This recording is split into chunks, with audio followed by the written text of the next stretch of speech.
Hello students, in this video we are going to discuss about the term excitation energy. Exam में आपसे short notes पूछ लिया जाता है कि क्या होती है एक्साइटेशन एनर्जी। तो समझिए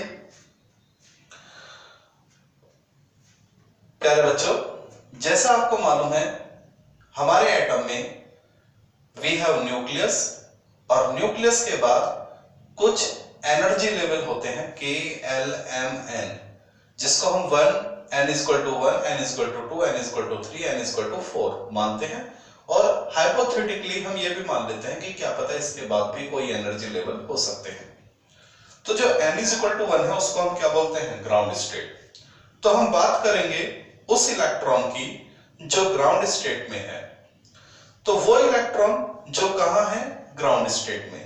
तो जब इसको बाहर से कोई एनर्जी मिलता है, जब नील बोर ने अपना एटॉमिक मॉडल दिया था, हमने नील बोर का एटॉमिक मॉडल पढ़ा, तो उसमें जो उन्होंने क्या बात बोली थी कि जब भी इलेक्ट्रॉनों को, एटम के इलेक्ट्रॉनों को बाहर से एनर्जी मिल जाती है तो वे लोअर एनर्जी से हायर एनर्जी लेवल में चले जाते हैं। तो यहां n इज इक्वल टू 1 के लिए हायर एनर्जी लेवल कौन होगा? 2, 3, 4, 5, ये सब n इज इक्वल टू 1 के लिए क्या कहलाएंगे? Higher energy level. ओके, तो बात है उस इलेक्ट्रॉन की जो फर्स्ट एनर्जी लेवल में बैठा हुआ है। तो जब इस इलेक्ट्रॉन को क्या मिलेगा? एनर्जी मिलेगा, तो ये इलेक्ट्रॉन उस एनर्जी को लेके, कौन सी एनर्जी? जो इसको बाहर से मिलेगा, उस एनर्जी को लेके ये सेकंड में भी जा सकता है, फर्स्ट से थर्ड में भी जा सकता है, और फर्स्ट से फोर्थ में भी जा सकता है, और फिफ्थ में भी जा सकता है। यानी ये इलेक्ट्रॉन कहीं भी जा सकता है। ये डिपेंड करेगा इसको कितना एनर्जी मिला है। कम एनर्जी मिलेगा तो कम जंप करेगा, और ज्यादा एनर्जी मिलेगा तो उतना ज्यादा ही ये जंप करेगा। ठीक है, तो ये जो एनर्जी है जो इलेक्ट्रॉन को लोअर एनर्जी से हायर एनर्जी लेवल में जंप करा देता है, इसी एनर्जी को हम बोलते हैं एक्साइटेशन एनर्जी। ठीक है, आपसे एग्जाम में शॉर्ट नोट्स पूछ लिया जाता है कि क्या होती है एक्साइटेशन एनर्जी, तो आप बोलेंगे it is the amount of energy, it is the amount of energy required by electron of ground state का मतलब n is equal to 1. It is the amount of energy required by electron of ground state to jump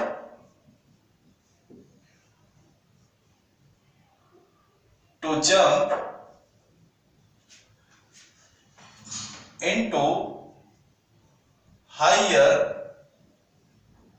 energy level. Okay, वो electron जो ground state में है यानी n is equal to 1 में है, उसको जो एनर्जी चाहिए क्या करने के लिए? हायर एनर्जी लेवल में जंप करने के लिए, उसी को हम क्या बोलते हैं? Excitation energy.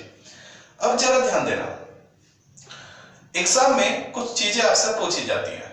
देखिए, वो एनर्जी जो इलेक्ट्रॉन को 1 से 2 में जंप करा देती है उसको बोलते हैं फर्स्ट एक्साइटेशन एनर्जी।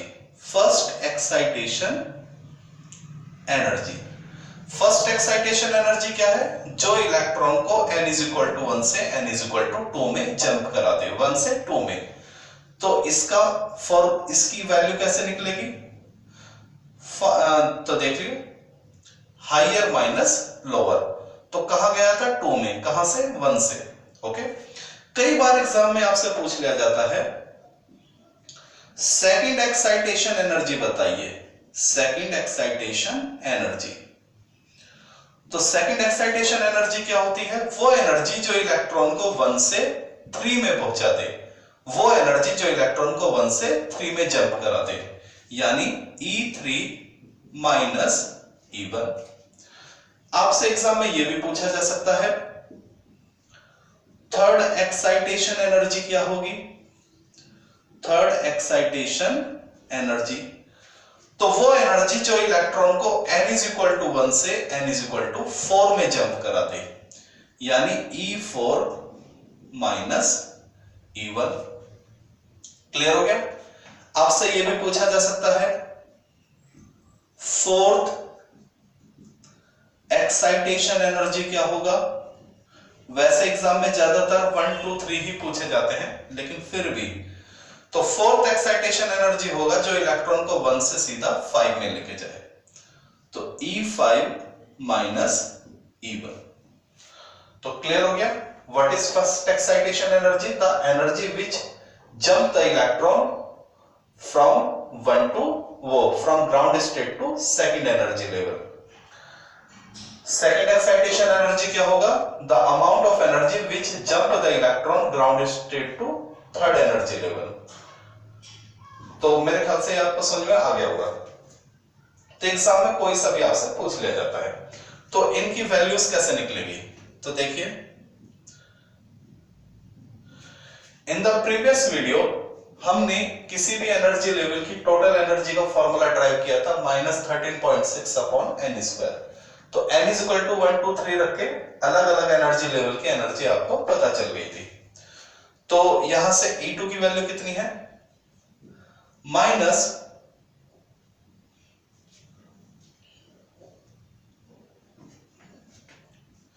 -3.4 और माइनस का -13.6। देखिए E2 की वैल्यू रखी माइनस और फिर E1 की वैल्यू रख दिया है। ऐसे ही E3 की वैल्यू क्या होगी? -1.51 और माइनस का 13.6। E4 की वैल्यू कितनी है? -0.85 माइनस का -13.6। E5 की वैल्यू क्या है? -0.54 माइनस का 13.6। इनको भी हम शॉर्ट आउट कर सकते हैं, माइनस माइनस प्लस, तो 13.6 किसका हो जाएगा? प्लस का, और माइनस का 3.4, तो ये आ जाएगा 10.2 इलेक्ट्रॉन वोल्ट। फिर माइनस माइनस प्लस, तो 13.6 प्लस का हो जाएगा, उसमें से माइनस का 1.51 अगर आप सब्ट्रैक्ट करेंगे तो you will gate 12.09 electron volt. Similarly ये दोनों प्लस हो जाएंगे, तो ये प्लस हो जाएगा, तो इसमें से माइनस का टर्म करेंगे सब्ट्रैक्ट, तो कितना मिलेगा? 12.75 electron volt. Minus minus plus, इसमें से ये सब्ट्रैक्ट करेंगे तो you will get 13.06 electron volt. तो this is the first excitation energy, this is the second excitation energy, this is the third and this is the fourth. और आपके board के exam में 1 मार्क्स में कोई भी एक्साइटेशन एनर्जी आपसे पूछी जा सकती है, या फिर 1 मार्क्स में तो यही क्वेश्चन आपका कई बार बन जाता है कि what is the excitation energy. तो प्यारे बच्चों, ये था हमारा एक्साइटेशन एनर्जी। कई बार एग्जाम में एक क्वेश्चन और पूछा जाता है, आयोनाइजेशन एनर्जी क्या होती है? What is the ionisation energy? तो इसको और समझते हैं, क्या होती है आयोनाइजेशन एनर्जी।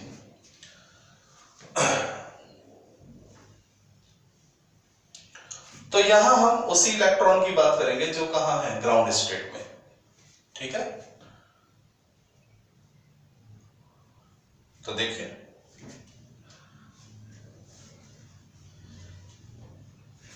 ये है first energy level, second energy level, third energy level, fourth energy level, fifth energy level, six, seventh. कहीं ना कहीं तो जाके एनर्जी लेवल खत्म हो जाएंगे। ठीक है, तो यानी एटम क्या हो जाएगा? एक रेंज आती है, उसके बाद कोई एनर्जी लेवल नहीं होता है। तो देखिए किसी भी वो यहां बात चल रही थी उस इलेक्ट्रॉन की जो कहां बैठा हुआ था? ग्राउंड स्टेट में। तो इस इलेक्ट्रॉन को इतनी एनर्जी देना कि ये ग्राउंड स्टेट से कहां? सेकंड में चला जाए, तो उस एनर्जी को क्या बोलते हैं? First excitation energy. इस इलेक्ट्रॉन को इतनी एनर्जी देना कि ये ग्राउंड स्टेट से थर्ड एनर्जी लेवल में चला जाए, तो उस एनर्जी को क्या बोलते हैं? Second excitation energy.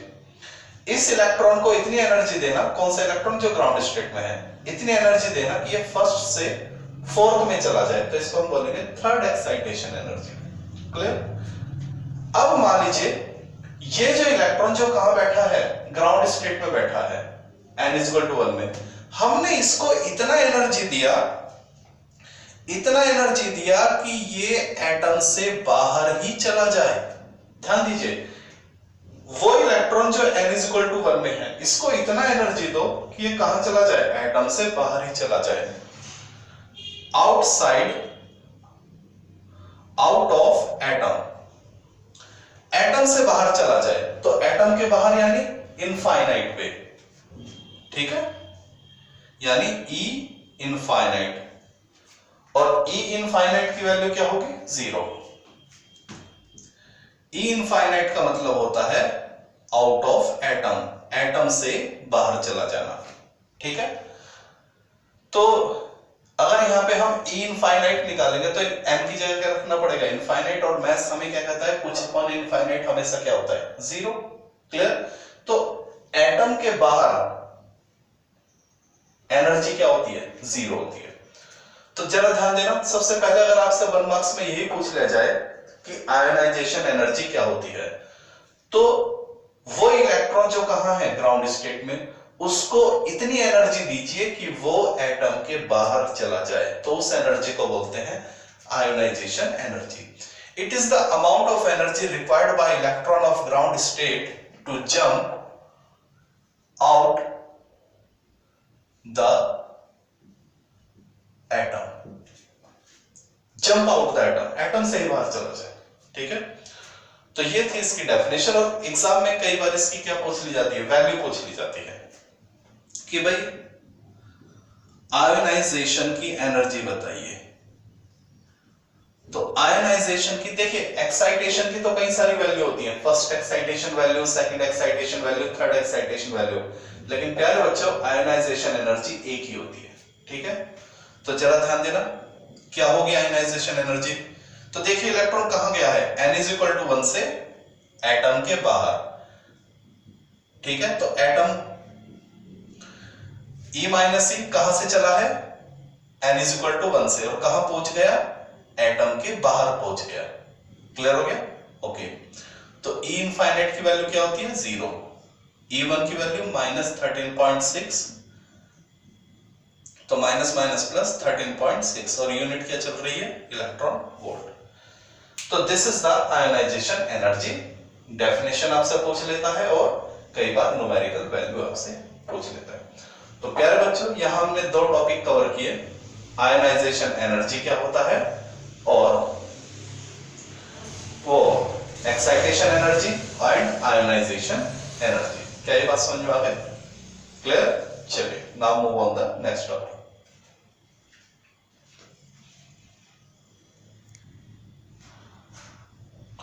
Okay students, now we have our next topic, de Broglie explanation of Bohr's second postulates of quantization। बहुत ही इंपॉर्टेंट आर्टिकल है ये, और एग्जाम में आपसे पूछा जाता है। तो इसको अगर ये आपसे एग्जाम में सीधा स्टेटमेंट यही बनता है कि explain de Broglie explanation of Bohr's second postulate of quantization। तो सबसे पहले यहां एक वर्ड आ रहा है, bore second postulate of quantization. तो बोर ने जब अपना एटॉमिक मॉडल दिया था तो उन्होंने हमसे 3 बातें बोली थी, और वही 3 बातें उनकी क्या कहलाती है, फर्स्ट पोस्टुलेट, सेकंड पोस्टुलेट्स और थर्ड पोस्टुलेट्स। तो चलो एक बार हम आपको बता देते हैं कि क्या है बोर के 3 पोस्टुलेट्स। तो ये थोड़ा सा आप रफली नोट कर सकते हैं। बोर के एटॉमिक मॉडल को हमने ऑलरेडी पढ़ चुके हैं। तो बोर ने जो मेन बात बोली थी कि जब इलेक्ट्रॉन, नील बोर ने क्या बोला था कि ये हमारा न्यूक्लियस और ये इलेक्ट्रॉन, और इलेक्ट्रॉन न्यूक्लियस के चारों तरफ मूव करेंगे। ठीक है, तो जब इलेक्ट्रॉन न्यूक्लियस के चारों ओर मूव करते हैं तो उन्होंने क्या बोला, पोस्टुलेट्स 1, कि इनको रिवॉल्व करने के लिए एक सेंट्रीपिटल फोर्स की जरूरत होगी, और वो सेंट्रीपिटल फोर्स मिलेगी न्यूक्लियस और इलेक्ट्रॉन के बीच लगने वाले इलेक्ट्रोस्टैटिक फोर्स से। kZe²/r². This is the postulates 1 कि इलेक्ट्रॉन को रिवॉल्व करने के लिए जो सेंट्रीपिटल फोर्स है वो कहां से मिलेगा? न्यूक्लियस और इलेक्ट्रॉन के बीच लगने वाले इलेक्ट्रोस्टैटिक फोर्स से। सेकंड पोस्टुलेट्स यानी उन्होंने सेकंड बात क्या बताई? उन्होंने कहा कि इलेक्ट्रॉन जब घूमेगा तो एक रूल को ओबे करेगा। क्या? इलेक्ट्रॉन का जो एंगुलर मोमेंटम होगा वो इंटीग्रल मल्टीपल होगा h/2π के। अब आपको सारी बातें याद आ रही होंगी। तो this is the first postulate, this is the second postulates of Niels bore. तीसरी बात उन्होंने जो कही थी, जो उनका थर्ड पोस्टुलेट्स कहलाया, कि जब भी इलेक्ट्रॉन को बाहर से कोई एनर्जी मिलेगा तो इलेक्ट्रॉन लोअर एनर्जी लेवल से हायर एनर्जी लेवल में चला जाएगा और थोड़ी देर रुककर वो हायर से वापस लोअर में आएगा और जब वो वापस आता है तो एब्सॉर्ब एनर्जी को क्या कर देता है? स्पेक्ट्रम की फॉर्म में रिलीज कर देता है। ठीक है, तो वो जो एनर्जी रिलीज की जाती है, ठीक है, वो होती है E माइनस ई, हायर माइनस लोअर। ये फॉर्मूला उन्होंने दिया था, जहां E का फॉर्मूला, E क्या होता है आपने पढ़ा होगा, E = h म्यू। तो EH minus EL, higher energy level, lower energy level. तो जब वो मूव करता है तो जब स्पेक्ट्रम निकलता है तो उस स्पेक्ट्रम की फ्रीक्वेंसी है ये। तो ये तीन बातें। तो जो डी ब्रोगली थे उन्होंने नील बोर के इस सेकंड पोस्टुलेट्स को क्या किया? एक्सप्लेन किया। यही आपसे पूछ लिया जाता है कि how the de Broglie explain the bore second postulates of quantization. क्योंकि यहाँ पे n से मल्टीप्लाई हो रही है तो इसको क्या बोल देते हैं? क्वांटाइजेशन बोल देते हैं। हर वो फॉर्मूला जहां स्मॉल n से मल्टीप्लाई होती है उस फॉर्मूले को क्वांटाइजेशन बोल देते हैं। जैसे हमने पढ़ा था Q = Ne, फर्स्ट चैप्टर का एक फॉर्मूला है। Q देखिए आपने पढ़ा था Q = Ne। तो ये भी क्या हुआ? लॉ ऑफ क्वांटाइजेशन, क्योंकि यहाँ पे n की मल्टीप्लाई होती है। तो यहाँ पे स्मॉल n है, इंटीग्रल है 1 2 3, तो इसको भी क्या बोलते हैं? क्वांटाइजेशन बोल देते हैं। चलिए तो देखते हैं कैसे डी ब्रोगली ने नील बोर के सेकंड पोस्टुलेट्स को एक्सप्लेन किया। लेट्स सी, हमारा मेन क्वेश्चन यही है।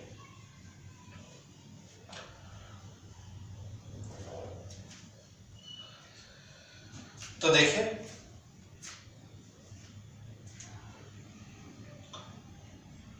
अगर एग्जाम में क्वेश्चन आपको मिल जाता है then how you will answer this question. तो वी हैव, बताइए बोर का सेकंड पोस्टुलेट्स क्या है? बोर का सेकंड पोस्टुलेट्स है mvr = nh/2π। यानी अगर कोई इलेक्ट्रॉन, मान लीजिए हमारा न्यूक्लियस और ये इलेक्ट्रॉन है और ये इसके चारों तरफ ऐसे रिवॉल्व कर रहा है with velocity v and radius r। तो m मास का इलेक्ट्रॉन v वेलोसिटी से r रेडियस बनाते हुए जब रिवॉल्व करता है, ठीक है, तो इस लॉ को क्या करता है? ओबे करता है। n क्या है? 1 2 3। फर्स्ट एनर्जी लेवल के लिए 1, ठीक है ना, सेकंड के लिए 2, थर्ड के लिए इस तरह से। तो क्या ये बात तो यहां से स्टार्ट हुई। तो डी ब्रोगली ने इस फॉर्मूले को कैसे मॉडिफाई किया? तो जरा ध्यान देना, 2π को इधर लेकर आइए और mv को नीचे। समझे बात आ गई? ये जो mv है उसको नीचे और ये जो 2π है इसको r के साथ। तो ये फॉर्मूला आपका बन जाएगा 2πr = nh/mv। क्या ये बात समझ में आ गई? Okay, equation number 1। इसके बाद बाय डी ब्रोगली। तो डी ब्रोगली ने, आपको याद है, फॉर्मूला दिया था।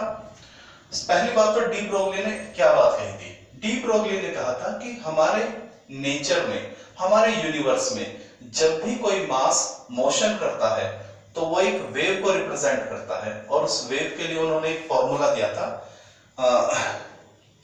लैम्डा = याद आ गया, h/mv। m मास का पार्टिकल v वेलोसिटी से जब भी चलेगा तो वो एक वेव को रिप्रेजेंट करेगा। ये हम पिछले chapter dual nature of radiation and matter में पढ़ चुके हैं। ओके, तो अब जरा ध्यान दीजिए, दोनों को क्या कीजिए, कंपेयर कीजिए। ठीक है, तो यहां से देखिए H upon m v, H upon m v की जगह मैं क्या लिख सकता हूं, ये लिख सकता हूं। तो देखिए ये जो हमारी इक्वेशन 1 है, बाय इक्वेशन 1 आपके पास क्या है, 2 pi r is equal to NH upon 2 pi, ये आपके पास है 2 pi, sorry this is mv, okay, 2 pi r and as it is h upon mv। Okay, तो जरा ध्यान देना, h upon mv, h upon mv की जगह हम क्या लिख सकते हैं, लैम्डा लिख सकते हैं। तो 2 pi r is equal to n lambda. क्या ये बात आपको समझ में आ गई? 2 पाई r बताइए क्या है, 2 पाई r होती है सरकमफ्रेंस, ऑर्बिट की सरकमफ्रेंस। ठीक है, n क्या है, नंबर 1 2 3 4 5, और लैम्डा क्या है, वेवलेंथ। तो जरा समझिए, बहुत ही मजेदार बात है।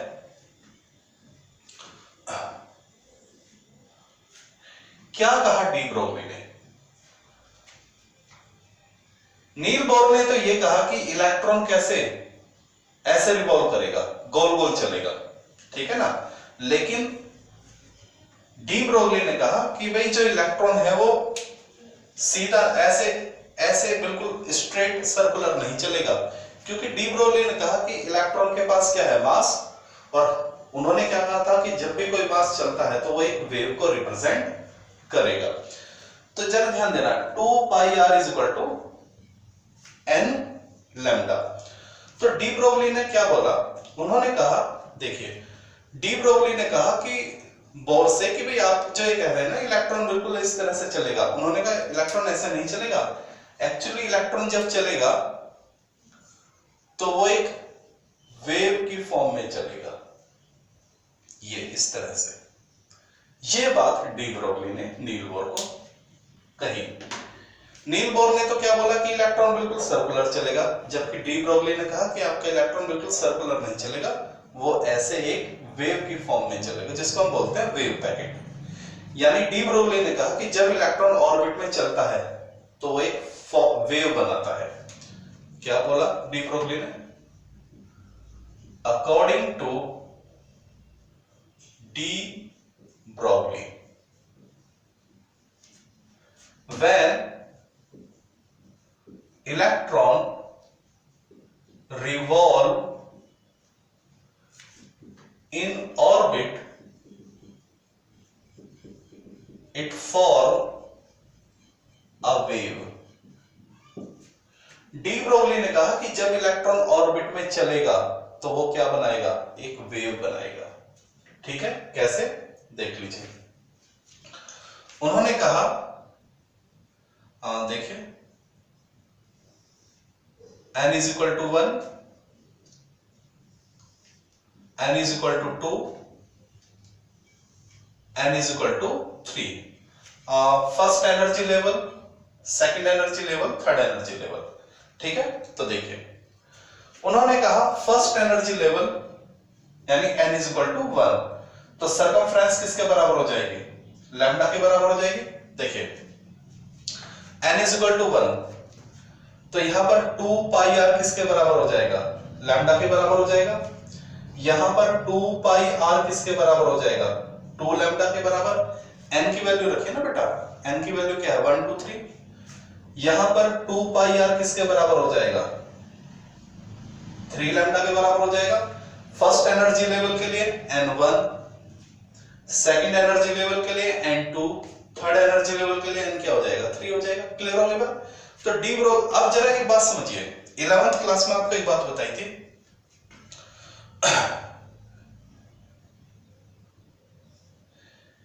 ये एक प्लस साइकिल और एक माइनस साइकिल, ये मिलके क्या बनाते हैं, हाँ याद आ रही है? लैम्डा को कैसे रिप्रेजेंट करते थे, आपको 11th क्लास में पढ़ाया गया था।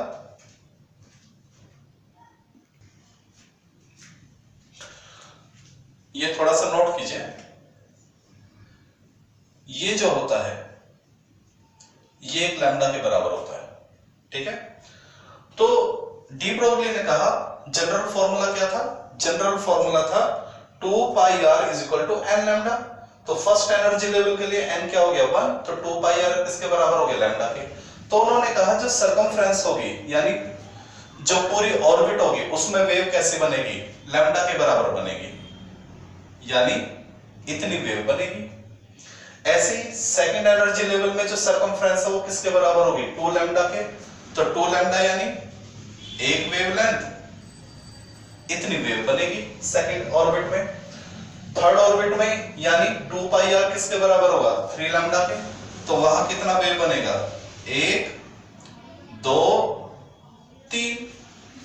तो इस तरह से डी ब्रोगली ने नील बोर से क्या कहा कि भाई नील बोर ने क्या कहा कि इलेक्ट्रॉन कैसे चलेंगे, बिल्कुल गोल गोल चलेंगे, जबकि डी ब्रोगली ने कहा कि गोल गोल नहीं चलेंगे, वेव की फॉर्म में चलेंगे, ठीक है। फर्स्ट एनर्जी लेवल में इतनी वेव बनेगी, सेकंड में इतनी वेव बनेगी और थर्ड में इतनी वेव बनेगी। क्लियर होगी बात। तो यहां उन्होंने क्या बात कही डी ब्रोगली ने, जरा समझिए। डी ब्रोगली ने क्या बोला, इसको स्टेटमेंट वाइज समझिए। यहां 2 पाई आर का मतलब क्या है, सरकमफ्रेंस। उन्होंने कहा circumference of orbit, circumference of orbit is equal to n यानी is equal to integral multiple of wavelength। ये बात बोली डी ब्रोगली ने बोर के एटॉमिक मॉडल के बारे में। बस एक बात उन्होंने ये कही कि भाई आप जो कह रहे हैं ना, नील बोर ने क्या बोला कि भाई एटम कैसे चलेगा, बिल्कुल गोल गोल चलेगा, जबकि डी ब्रोगली ने कहा कि गोल गोल नहीं चलेगा, ऐसे वेव की फॉर्म में चलेगा। फर्स्ट एनर्जी लेवल में इतनी वेव बनेगी, सेकंड में इतनी, थर्ड में इतनी, फोर्थ में अब आप खुद ही समझ जाओ कितनी बनेगी, ठीक है। और ये जो वेव बनती है इसको बोलते हैं वेव पैकेट। क्लियर। तो ये थोड़ा सा एक नील बोर का ड्रॉबैक था, ठीक है। नील बोर ने भले ही लोगों से कहा कि इलेक्ट्रॉन कैसे चलते हैं, बिल्कुल गोल गोल चलते हैं, जबकि वो बात नील बोर एक्सप्लेन नहीं कर पाए थे।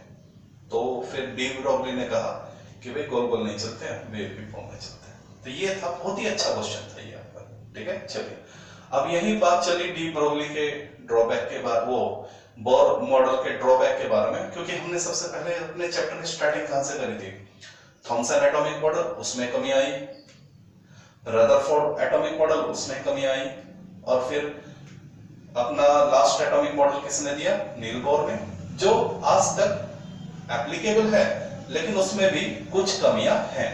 तो कई बार एग्जाम में ये क्वेश्चन आ जाता है कि भाई what are the drawback of Niels Bohr atomic model, तो उसको थोड़ा सा स्टडी कर लेते हैं, ठीक है। चलिए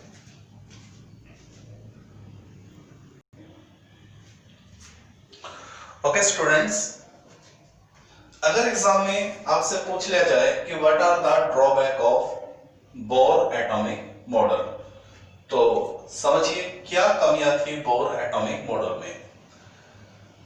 number 1, this model is applicable for single electron atom. Bohr ने जब अपना एटॉमिक मॉडल दिया तो उन्होंने केवल एक ही इलेक्ट्रॉन को एज्यूम किया था न्यूक्लियस के चारों तरफ, लेकिन ये जो मॉडल है फेल हो जाता है किस केस में, मल्टीपल इलेक्ट्रॉन एटम। तो बोर ने अपना जब मॉडल एक्सप्लेन किया तो उन्होंने न्यूक्लियस के चारों तरफ केवल एक ही इलेक्ट्रॉन को क्या किया, एज्यूम किया, और अपनी सारी बातें उसी के रिगार्डिंग बताई। तो 1 इलेक्ट्रॉन एटम के लिए तो ये मॉडल बिल्कुल सही था, लेकिन जब बात किया जाए, जैसे हाइड्रोजन के लिए मॉडल क्या है, बिल्कुल परफेक्ट है, क्योंकि हाइड्रोजन में एक इलेक्ट्रॉन होता है, लेकिन बाकी जो फर्दर आगे एटम है, helium, lithium, beryllium, boron, carbon, nitrogen, तो वहां ये थोड़ा सा डिस्टर्ब हो जाता है। तो ये इसका पहला ड्रॉबैक। ओके, दूसरी बात, this model explain the origin of atomic spectrum. Bore के मॉडल ने ये तो बात समझा दी लोगों को कि भाई एटम में से स्पेक्ट्रम निकलता कैसे है, कि बाहर से एनर्जी आती है, इलेक्ट्रॉन क्या करता है, उस एनर्जी को लेके लोअर एनर्जी लेवल से हायर एनर्जी लेवल पे चला जाता है और वहां 10⁻⁻8 सेकंड स्टे करके वो इलेक्ट्रॉन जो है हायर से लोअर एनर्जी लेवल में वापस आता है और जब वापस आता है तो एब्सॉर्ब एनर्जी को स्पेक्ट्रम की फॉर्म में क्या कर देता है, रिलीज कर देता है।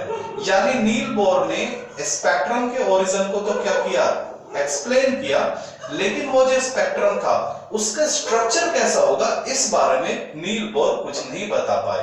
तो हम ये कहेंगे this model explain the origin of atomic spectrum but fail to explain the structure of spectrum.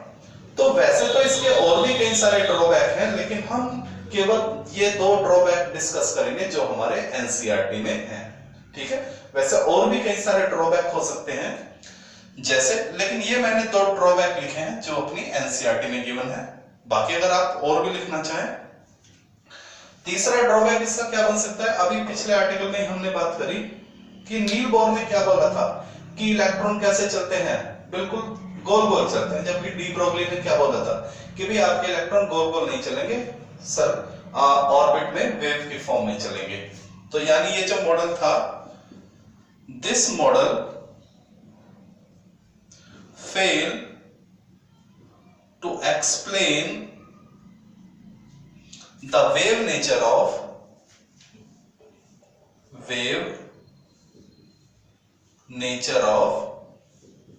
Electron, ठीक है। और भी कई सारी बातें, लेकिन जो सबसे ज्यादा इंपॉर्टेंट है वो मैं आपको बता देता हूं। This model fail to explain Zeeman effect and Stark effect. Zeeman effect और स्टार्क इफेक्ट क्या है ये आप हायर क्लासेस में स्टडी करेंगे, लेकिन मैं आपको सिंपली थोड़ी सी बात बता देता हूं। Zeeman इफेक्ट और स्टार्क इफेक्ट होता क्या है। एटॉमिक स्पेक्ट्रम, जब एटॉमिक स्पेक्ट्रम के चारों तरफ हम मैग्नेटिक फील्ड अप्लाई करते हैं तो उस स्पेक्ट्रम में कुछ चेंज आता है, उसी चेंज को हम क्या बोलते हैं, ज़ीमन इफेक्ट। तो अगर आपको पता होना चाहिए ज़ीमन इफेक्ट क्या है, the change in atomic spectrum. बता देते हैं व्हाट इज ज़ीमन इफेक्ट। द चेंज in atomic spectrum structure, atomic spectrum के स्ट्रक्चर में जो चेंज होता है कैसे, बाय द मैग्नेटिक फील्ड, उसी को हम क्या बोलते हैं, ज़ीमन इफेक्ट बोलते हैं। अगर हम एटॉमिक स्पेक्ट्रम के चारों तरफ मैग्नेटिक फील्ड अप्लाई करते हैं तो उसमें कुछ चेंज आता है स्ट्रक्चर में, उसी को हम ज़ीमन इफेक्ट कहते हैं। और स्टार्क इफेक्ट क्या होता है, same, the change in atomic spectrum structure